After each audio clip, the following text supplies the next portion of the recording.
Hey everyone, welcome to tonight's team call. I'm excited to have you all here with us.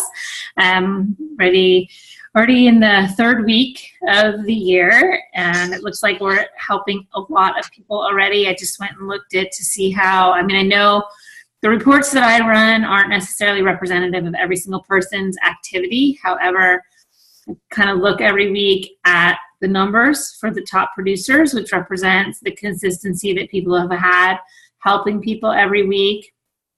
It's their sales, but it's also a representation of how we're helping people with their health and their commitment to their own fitness, and that's what it represents. So pulled those top 10 people's names. It's always breaks my heart to see numbers 11, 12, 13 that are just pushing right there at the top. But again, it's just a point. We have to take a point in time and just say congratulations. So top producers, a great job. And then I also went ahead and looked at overall how many people this month have we been helping get set up on a committed program. So not just buying something one time, but who's buying challenge packs, who's getting set on their all access demand. And we've helped over 90 people so far this month get started with that. So, that's impressive so far, being that we're only in the third week of the month. So my words of advice to everyone is really to just keep pushing through this, to connect with the team, to join these calls like you've been doing, and really to look at your own story. And tonight we have one of my favorite team members on the call with us tonight to speak, Amelia Hendryx, who I've gotten to know through this business. And she's an incredible, incredible woman, mother, leader, mentor. She's always there to help out. She's always there to lend an ear to me.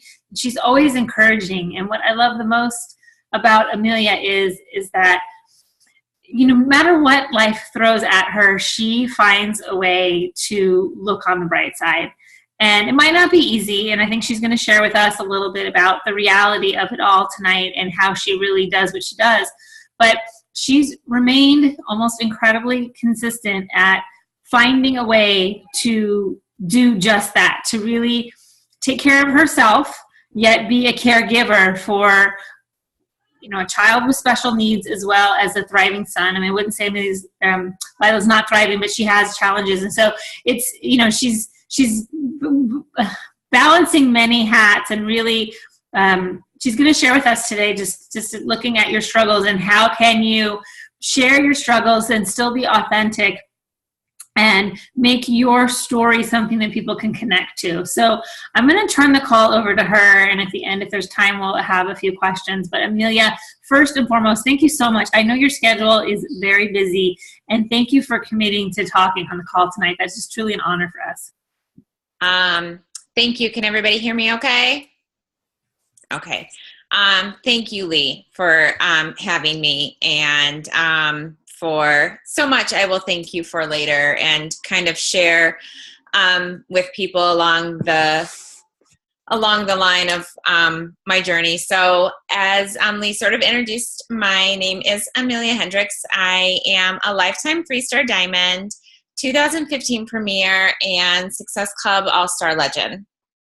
So, Beachbody has been so awesome for me, and how I came to Beachbody is a little bit more of the core of who I am as a person, and that is I am a wife, I am a mother to 3 children, Zachary, who is a 10-year-old amazing child, Brenna, who is a 7-year-old angel, and then Lila, who is almost 6 years old. So, like I said, that's how, just that part of me is what brought me to Beachbody. My youngest, Lila, and if you guys are friends with me on Facebook, who has a flair for the dramatics, is what's brought me to the topic tonight. And that is sharing or surviving your struggles and then sharing your story. So I need to do a little backup to really kind of explain the situation and what brought me to this point in my business. On September 12th of 2016, Lila fell off her potty and suffered a significant subdural hematoma under subhematomas underneath brain bleed. And when I say significant, I mean significant. It was like 21 centimeters. It covered almost her entire right side of her brain. She decreased rapidly in function and became critical almost immediately. She was airlifted from our suburban hospital into a downtown hospital for children, where she underwent almost 2-hour surgery. It was actually not that long, where they removed, evacuated the subdural hematoma, which means they drained the brain bleed. So she flew in a helicopter by herself. She was somewhat responsive, not breathing on her own. She did know her dad and I, but we handed her off to people that we didn't know. My husband was in the hospital when she got there, but was not able to see her before she went into surgery. So she was completely alone, and we were left alone. It wasn't like a typical surgery where they come out and they give you updates as to what's happening. We were left there at 12 o'clock in the morning, just waiting for an answer, just waiting for an update, just waiting. And in that time, we were unsure as to whether or not she was going to live. We were told in the hospital before she left that this was absolutely life-threatening, and we really wouldn't know the result. And after the surgery, we did find out pretty quickly that she handled everything quite amazing, as those of you that know Lila Lila handled awesome. And while her situation was quite critical, she was no longer, so to say, life-threatening. Chances were she was going to live. We didn't know what the future looked like with her. We didn't know if she would ever do anything again. We didn't know what sort of permanent damage would be. She was paralyzed on one side. She didn't look at us. She didn't vocalize. She didn't eat orally. She didn't smile. She didn't sit up. She didn't do any of that stuff. And so we were left with a very scary future, very unknown. 5 days after her surgery, she was moved out of critical care into acute care. And that was when one of you or some of us saw me on a team call with Joe Carden in her hospital room. Shortly after that, she was moved into rehab for 9 or 10 days. And quite spectacularly and quite uncharacteristic of such a significant injury as what Lila held, she went home after rehab after 3 weeks of a total injury. And that is just something that all doctors have told us is so uncommon and just not typical. That's Lila. So when I was in those first initial 3 weeks, my body was very much in a fight or flight type of response system where I could handle anything. I was absolutely wrecking my Shakeology. I was working out in the family rooms. I worked out in the bathroom of her rehab facility. If you wanted it done, I got it done. I didn't see my husband. I didn't sleep next to my husband for 3 weeks. I hardly saw my son. My sister can tell me she's on the call maybe 3 nights a week. I saw Zach. If that, we had grandparents in or out. I didn't sit on my couch for 3 weeks, but man, did I feel in control of my life. It was surreal. And then I was told, Lila's going to be able to come home in 3 days. And then my world kind of shut down around me. And that's when this different sort of anxiety than I had ever felt before hit me. While home is amazing and that's where we want to be, now all of a sudden you're not around 24/7 care, and they hand you back and say, here's your broken baby. She's okay enough to go home, and you have to do this on your own. And while Lila was great and Lila was adjusting and advancing and doing everything she did, David, myself, and my son were left in the wake of this extremely emotional, terrifying, unsure, emotional time. And life doesn't stop. It has to keep going. And we're just trying to self-regulate. And it was extremely hard. And I had been seeing a counselor for a little while beforehand, just because my life is crazy anyways. And I just, my sister was such an awesome sounding board for me all the time, because she is so close to the situation that she could really get it. But I'm like, I'm sitting and just staring during the day. I have no focus. I have no energy. I have nothing. I'm not okay.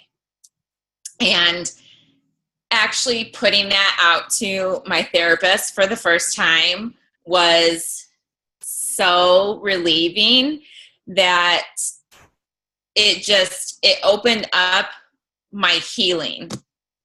But that's when the hard stuff started to come. That's when the real work needed to get done. I was diagnosed with post-traumatic stress disorder, and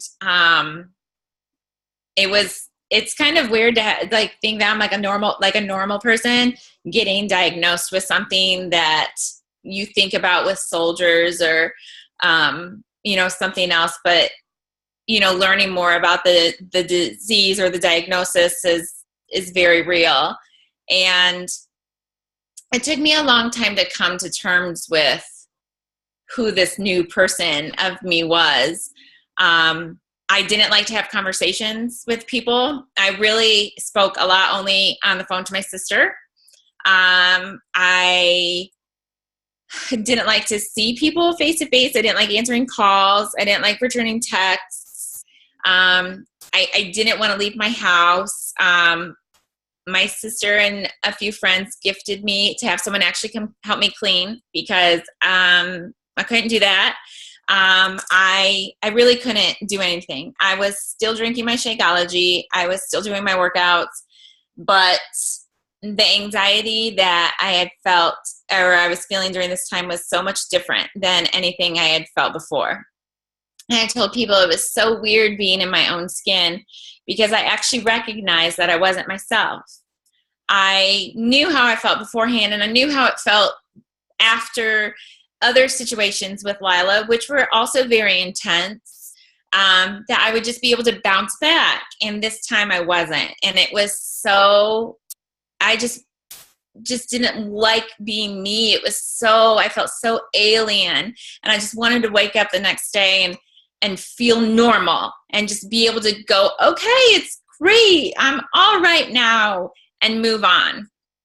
And I think what was so important for me during this time is that I learned that it wasn't okay, and it was okay not to be okay. And therapy was hard, and it was a struggle, and it still is. It's very intense when I'm in my sessions, and we have a lot to talk about, and I'm exhausted on those days. But I have to say that I think really for the first time ever, I allowed myself to step away from everything else and really focus on me. For the first time, I think ever, I admitted that I could not help myself, and therefore I was not in a position to help other people. As a Beachbody coach and as a leader, it was very humbling for me, and it made me feel like I was abandoning people and that I wasn't there for my team. And it really, my counselor is amazing, but she really let me see that I absolutely had nothing else to give. And when I say that, I really had nothing more to give at the end of the day. I had nothing left. I would just sit and stare. It was very weird for my husband to see me in this sort of position, because that wasn't the type of person I am. But this is when the surviving your struggles happens. I admitted that I wasn't okay. I was okay with not being okay. And then I got the help I needed. And I think that that's one of the most important things that we can do, because whenever we go through things, no matter how big or no matter how small, sometimes we feel like we don't need to give ourselves the proper time to struggle, or the proper time to get through things. And that if we think also because we're Beachbody coaches, or we're health and fitness, and people look up to us and people are inspired by us, we have to be like, okay, guys, I had a real rough day yesterday, but I'm back. And that's okay, because life is awesome. And, life isn't awesome all the time. And we need to learn that we have to do it for ourselves, because then I think we just keep going along and then we break down even more. When I came out and I shared that about what I had been going through, I was floored with the amount of responses and private messages and text messages from people I got saying, I've been seeing a counselor for much different reasons, but thank you so much for sharing that it's okay and that you're doing something for yourself. Or someone would message me and say, your message or your post made me think that maybe I need to go talk to someone too, because I just haven't been feeling right. And thank you so much. And so this is where surviving your struggle and sharing your story can really work for each other. I think it's very important that you allow yourself the time that you need to get through things. And there's not a time limit on that. But I don't think it should take forever. I don't think you should wallow and let that self-pity hang on to you. But I think that there absolutely is a need to take time that you need to make sure that you're okay. But you have to continue and you have to work to do things to make yourself better. During that time, I committed to Core de Force, and I started and finished it. And I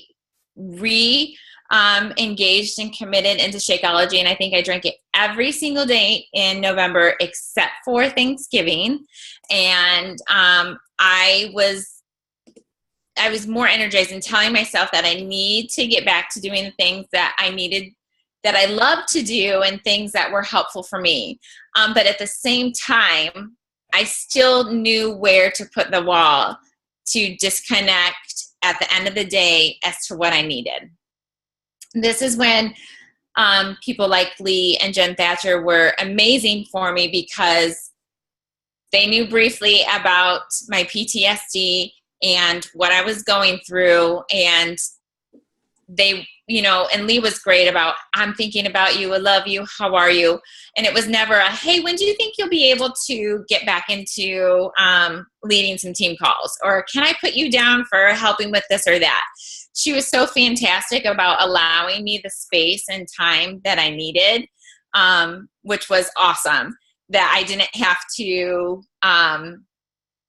kind of pull into my shell on my own. So she was amazing like that. But even though it was uncomfortable, I still had to move forward with life. It's still uncomfortable. I told Lee that, she approached me last night about helping with a team call, and I thought it was last night. And I was like, sure. What time is it? And she's like, no, tomorrow. And I'm like, okay. She's like, I want you to help lead it with me. And I had anxiety all night long. I didn't sleep all night long.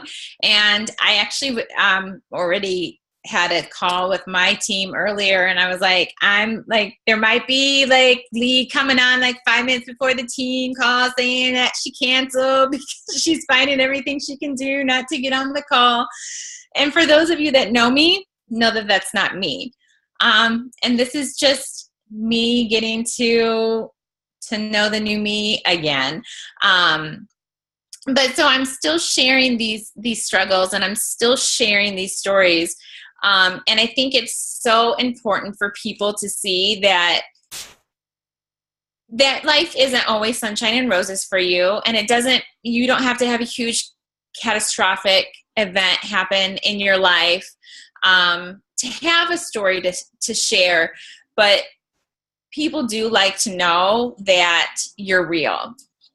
And it also gave me a different perspective of when I have started talking to people again and some of the bullshit excuses I've been getting from them. And I'm like, maybe there's more to their story that they don't want to share with me right now. Or maybe there's more to their story that's making them say no to this right now. And I have to respect that because I don't know their story. And so I've been leading with a much different heart and just letting them know that I'm a safe place for them. I'm not someone that can solve their problems, no matter what it is, but I'm hopeful that I can give them a tool in any aspect of what maybe be, because weight loss doesn't always necessarily, weight loss might not always be just that issue. There could be so many more back issues. They're unhappy at home. They have a bad marriage. Their kids are awful, or they work in a really bad place, or, and that could be where the weight loss comes from. And so we just have to start understanding their story also.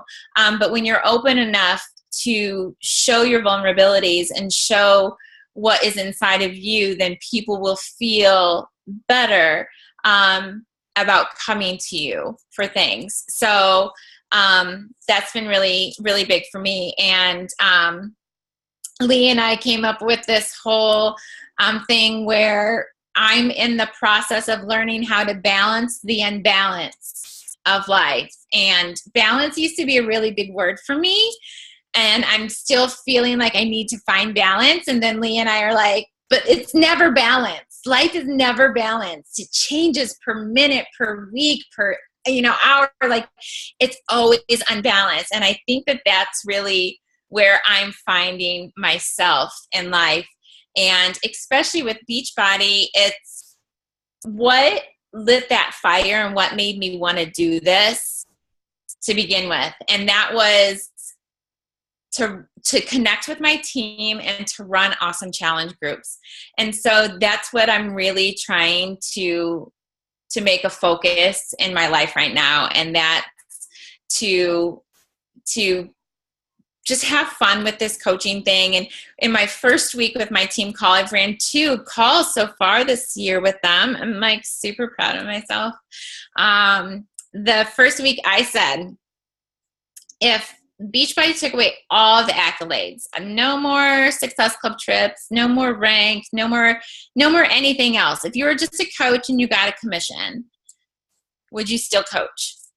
And I can say, this is something that I've thought about always, but during this really hard time when I'm like, how do I get back into even trying to help people, is that I know that I absolutely would coach if it meant nothing else than just helping people reach a goal and to connect with my team.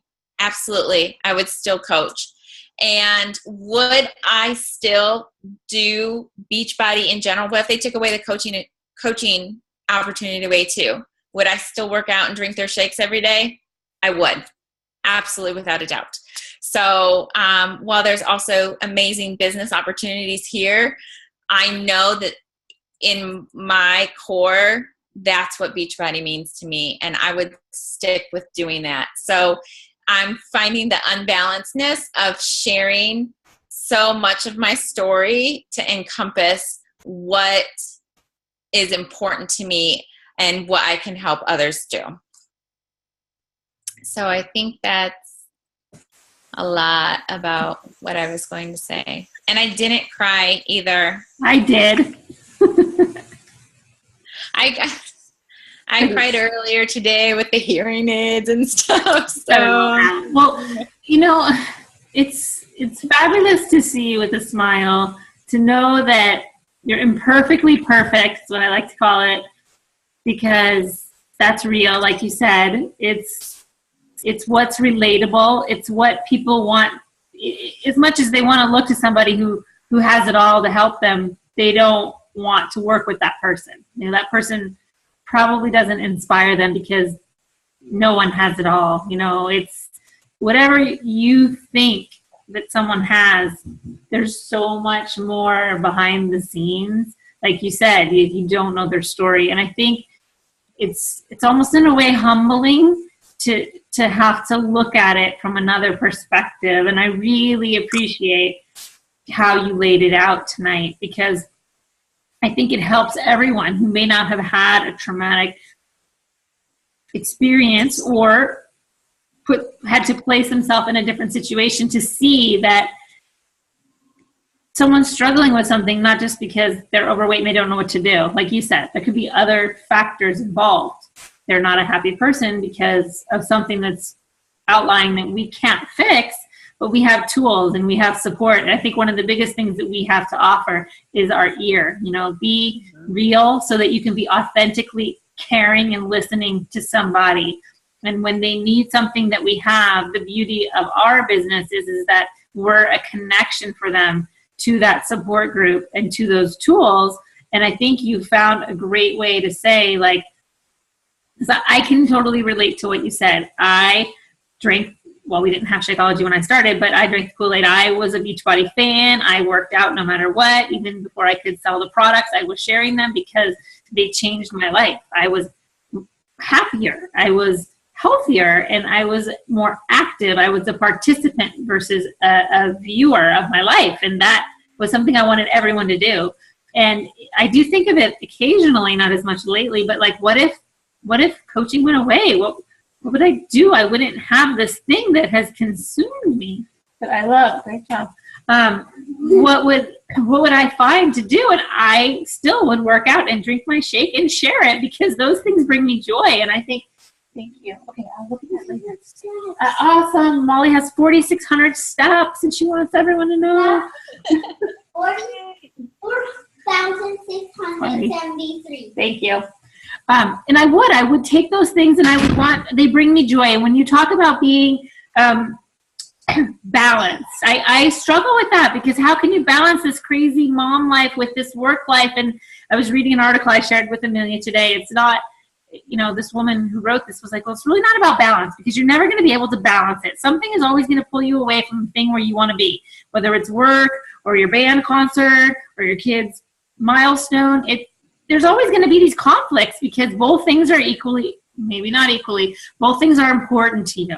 So how do you balance that? And you're constantly like this. And what I liked best about what I read was that it's okay to do both things and to love both things, and just find the joy, so to speak, in what you're doing. Find your purpose, and I wrote down, what piece of it brings you that inner peace, right? That joy. And then you can focus on doing that. And that's what I think, Amelia, what you embodied so well tonight, your message was that you love helping people, but until you could realize that you needed to help you and share you couldn't help them anymore. You had nothing left to give. And I know that individually, sometimes we have that experience, like I've tried to help this person, but I think on a whole, most people haven't had to have that conversation with themselves and have to pull themselves out of that. And I commend the work that you're doing, because like you said, it's not easy work, and most people turn away from it. And that's your growth and who you are as a leader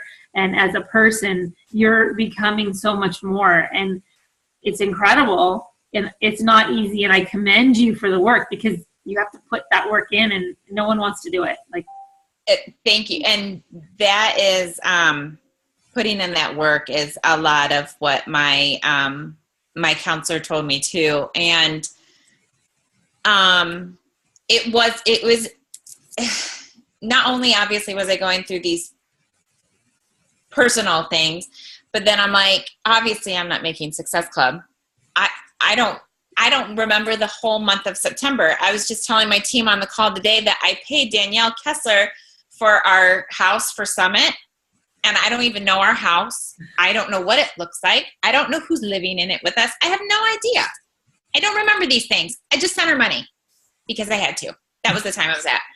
But I felt, and it was really like, not only am I feeling like so crazy about what's happening with my daughter and the fear of everything that is going on with her, but then I feel like a major asshole because I can't connect with my team.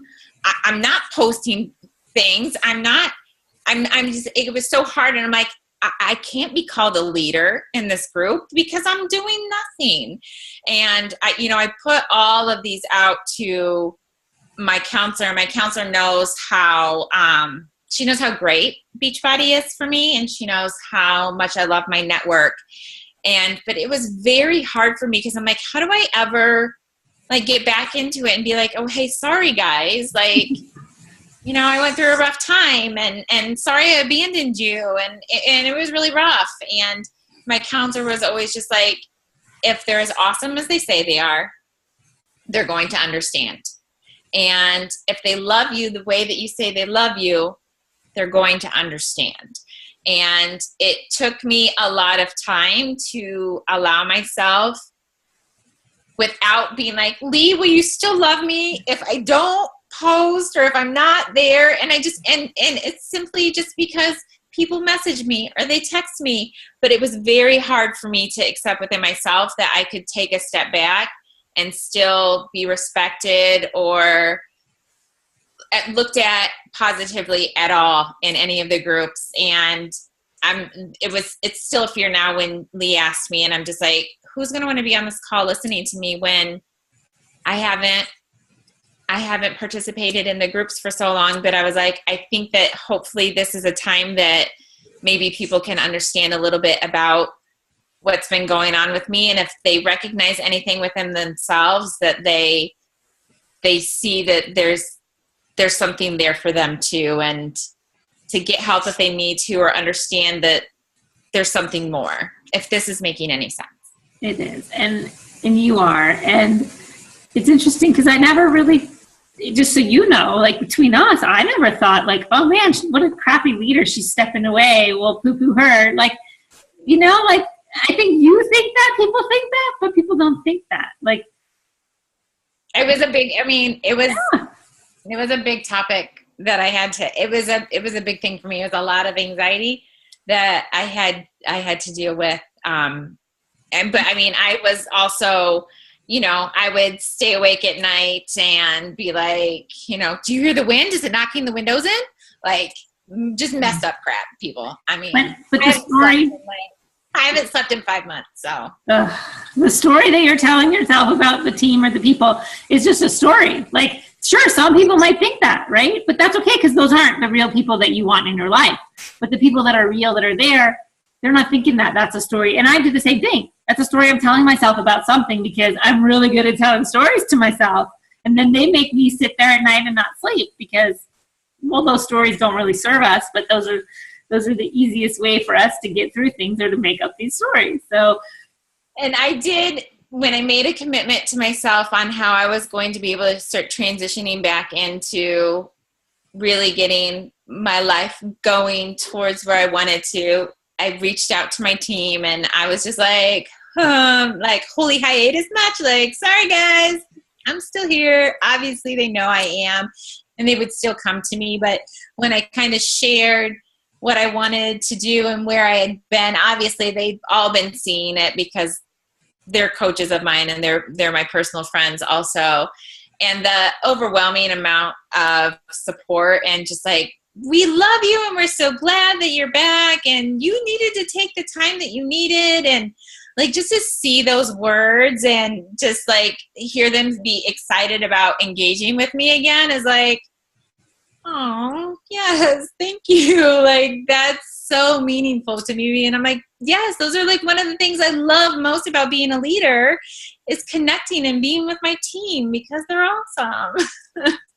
Well, and I think anyone on this call can probably relate to that a little bit, because we all go through something that takes us away, and maybe we change a little, and maybe we're not as present for moments, or, and it doesn't have to be something traumatic. It can just be an event or a work position or something, and then you start to feel less worthy. And I think that that's just a story you tell yourself, because you're valued in this business, you're valued as a person. And I think to go experience that, you've been able to express that and see the love is there. And I think any of you on the call that are thinking, well, gosh, I could probably reconnect. And that's something that, even I, as a leader, I have a lot of PS coaches that I don't talk to all the time, and it's not because I don't love them. It's mutual. They haven't reached out to me. I don't want to bug them. And so something that I could do is to connect with people better too. So I think your words and your actions are relatable to each and every one of us. And I want to thank you. I know that I didn't know, if I had known that I was going to, asking you would have caused you to not sleep, I wouldn't have asked you. So I'm glad you didn't tell me that last night that you waited. I know. It was one of those things where too, this is part of the surviving my struggle, where I can't allow this part to rule me continuously. Like, I have to get out and do stuff. And as crazy as it seems, talking to team members who I've met in person, who I see all the time, who I engage with, is scary to sit up here and do, but I couldn't allow myself to say no anymore. Well, right, because that's giving power to the beast in the room. Right. You need to take that power away, and that's what you did. And that's the big thing about the struggle, is that the struggle definitely earns its respect. Does that make sense? The struggle needs to have its own respect. You need to give it its own proper time, because there's no timeline for whatever you're going through. And that is between you and your struggle. But it becomes a different beast when you allow it to encompass and not allow that. You're not doing any, it can hinder you from things, because it did me. But when you don't do anything to help yourself out of your struggle, that's when the struggle has taken you and you haven't survived your struggle. Right, because you're giving it the power. You're letting it take over. And it can, and it should for a while, but I think you took it and said, okay, I'm bigger than this, and I can get through this, but I need help. And I think that was a big thing, is realizing that you're not going to do it on your own, because you're doing it on your own. Before all that time, you kind of just kept it in, and then finally you're like, okay, it's not. And even my counselor said that I could share my actual diagnosis and stuff with 5 people, and I was not allowed to talk to it or talk about it to anyone more than my sister and my husband. And that's really hard, because people are like, how are you doing? And she's like, you tell them that you're doing fine and that you're getting help. And it's really, and it is hard, but it's because she didn't want me to live in that life. She didn't want it to be, because it consumed me enough as it is, that she didn't want me to continue to allow others to let it consume them and let that be how it was. So I think that's very important too. Wow. I would have never thought of that. That's very interesting, that it can come back to you through them. Yeah. Well, and I think that, like when you're in a negative Nancy sort of way, that you can just like down people stay down. And if that's all you're talking about and that's all you're thinking about, then, that's the mindset that you stay in. But I think that there's a difference between being a positive Polly all the time and a Debbie Downer, and it's giving your body, your mind, your soul the respect it needs when you go through anything. And it can be as little as a dog crapping on the carpet in the morning, or, your kid not tying their shoe when they're getting out to school. As little as that, it's a struggle. It's a thing that you're going through, and you just have to give it its time. Obviously, that's not going to take days. Right. And then you allow yourself to work through it and not just be like, it's okay, my life is still fantastic, and then move on, because your body never learns to regulate. It's so true. Well, and I don't know if you listened to the National Coach Wake Up Call yet with Bonnie Engel.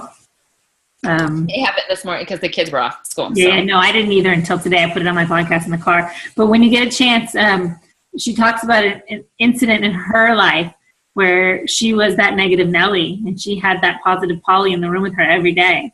And finally, the end of the month, she's like, okay, like that girl just every day woke up and she just looked on the bright side. And Bonnie was just like, not. And then one day she's like, well, why not? Okay, I will. And that's when her life changes, when she could start to see the good in the day. And I think what I wanted to relate that to was you, because I always feel, and obviously the last 2 months haven't been that way, 3 months, but I always feel if I ever am feeling sorry or down on myself, I can look to Amelia and say, look it, she's here and she has so many challenges. Not that I don't, but I can see your challenge and see how positive, or see how you're facing it, or see how you're working out in the kitchen. That's inspiring. And I want you to know that no matter what it is that you're doing, you might just think it's just your day, but by you sharing it, you're inspiring others every day.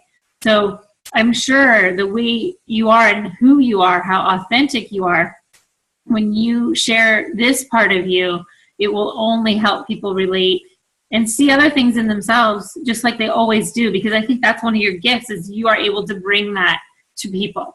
So, and I know for me, you've done that. So just my thank you for coming on the call and for sharing, because I know that was a challenge. I'm like a big sweaty mess right now, guys. No, you're beautiful. Your eyes are pretty, your hair is pretty, you're not sweaty mess. But anyway, just a thank you, because that is something that I think I look to, and I think others look to every day, and just it brightens us. So I appreciate it. Thank you so much. Does anyone have any questions for Amelia? I don't know if there's anyone you can unmute if you did.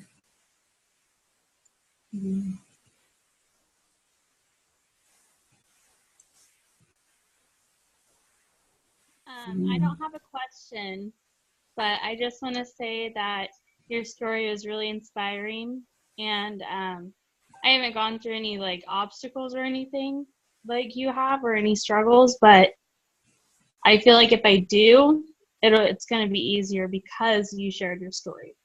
Oh, thank you. Thank you. And I think something to understand too with anybody, and I have people say that to me a lot, and they'll be like, well, I can't have a bad day because my bad day is not like your bad day. And I'm like, dude, my bad day is not your bad day. I don't know what your bad day is. I respect your bad day.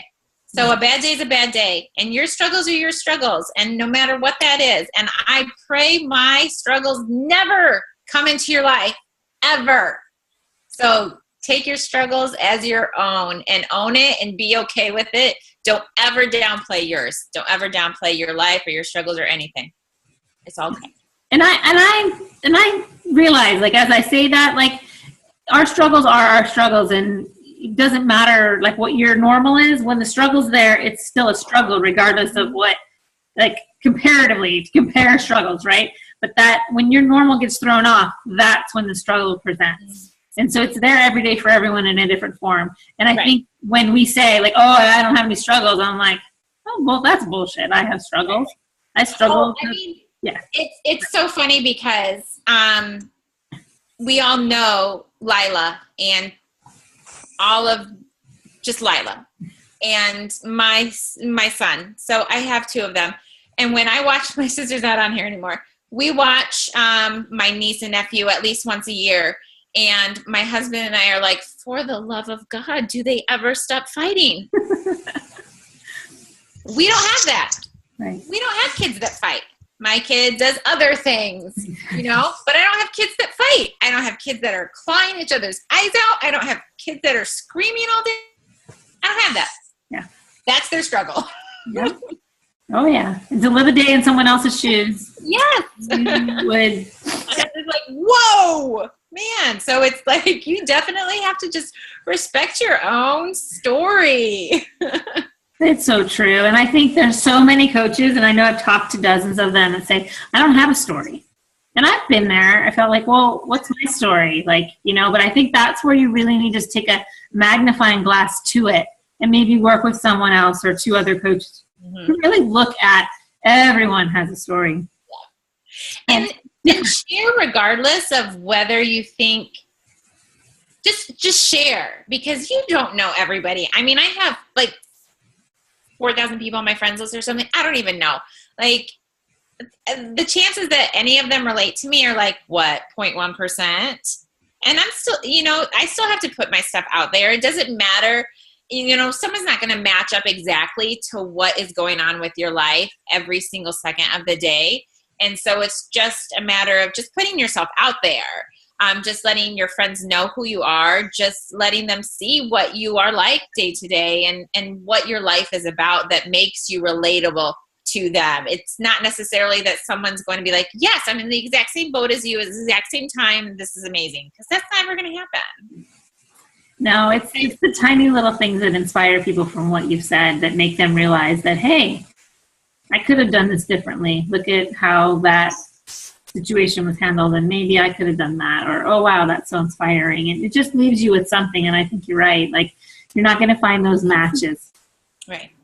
But I guess I should have said you're more inspiring and make me feel stronger because of your strength. Okay, thank you. Does that make more sense? Like, if I was to be faced with something really hard in my coaching career, I feel stronger because you shared your story. Thank you. I also guess I should have put it that way. And shoulders. Thank you, Christy. You're doing a great job sharing your stories too. Yeah. Enjoying your feed. Anyone else have anything else for Amelia? Any other gratitude? I'm so grateful.